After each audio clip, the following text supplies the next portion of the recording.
महाराष्ट्र क्रांती news, आवाज सर्वसामान्यांचा।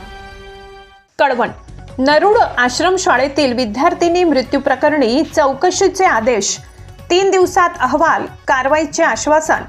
Upper आयुक्त दिनेश पावरा, 3 दिवसात कारवाई न केल्यास आयुक्तालयात आमरण उपोषण, कुटुंबीय व आदिवासी संघटनेचा इशारा।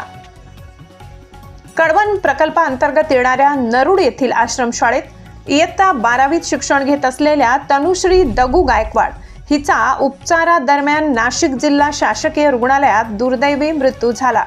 या घटनेमुळे संपूर्ण परिसरात तीव्र संतापाची लाट उसळली असून कुटुंबीय व आदिवासी संघटनांनी आश्रमशाळा प्रशासनावर गंभीर आरोप केले आहेत।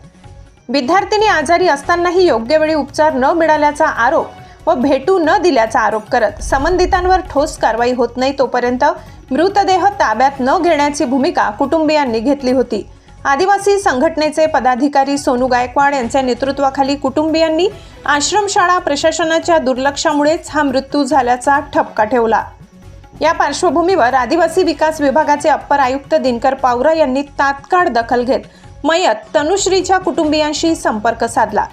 त्यांनी कळवण प्रकल्पातील सहाय्यक प्रकल्प अधिकारी नवनाथ जानकर यांना तातडीने नाशिक जिल्हा रुग्णालयात पाठवून कुटुंबियांशी संवाद साधण्याचे निर्देश दिले।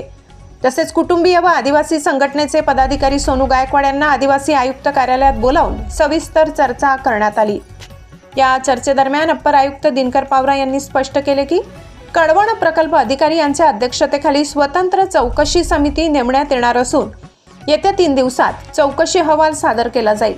अहवालाच्या आधारे दोषी आढळणाऱ्यांवर संबंधितांवर योग्य ती कठोर कारवाई करण्यात येईल असे लेखी व तोंडी आश्वासन देण्यात आले। या आश्वासनानंतर मयत तनुश्री गायकवाड हिचा मृतदेह कुटुंबियांनी ताब्यात घेतला। मात्र 3 दिवसात ठोस कारवाई न झाल्यास सर्व आदिवासी समाज बांधवांसह आदिवासी विकास भवनाच्या प्रवेशद्वारावर आमरण उपोषणाला बसण्याचा इशारा कुटुंबीय व आदिवासी संघटनेचे पदाधिकारी सोनू गायकवाड यांनी दिलाय। आता या प्रकरणात चौकशी अहवालानंतर नेमकी कोणावर व कशी कारवाई होते याकडे संपूर्ण जिल्ह्याचे लक्ष लागले। महाराष्ट्र क्रांती न्यूज साठी वृत्त संकलन विभाग, कळवण, नाशिक।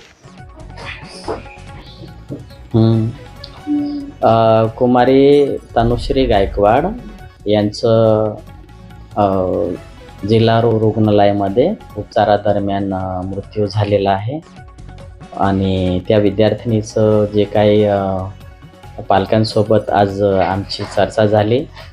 चर्चेदरम्यान मी त्यांना हे आश्वासित करू इच्छितो की शालेय व्यवस्थापनाने जे उपचारासाठी केलेली कार्यवाही आहे आणि पालकांचं जे काही म्हणणं आहे या अनुषंगाने आम्ही 3 दिवसामध्ये ATC कार्यालयाकडनं चौकशी करून आम्ही संबंधित कर्मचारी जे कोणी दोषी असतील त्यांच्यावर आम्ही कारवाई करण्याचं पालकांना इथं आश्वासित केलेलं आहे।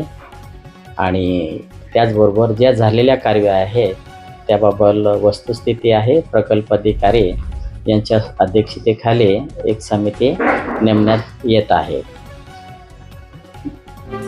अशाच नवनवीन बातम्या पाहण्यासाठी आमच्या महाराष्ट्र क्रांती न्यूज या YouTube चॅनलला लाईक करा, सबस्क्राईब करा आणि बेल आयकॉनला प्रेस करा।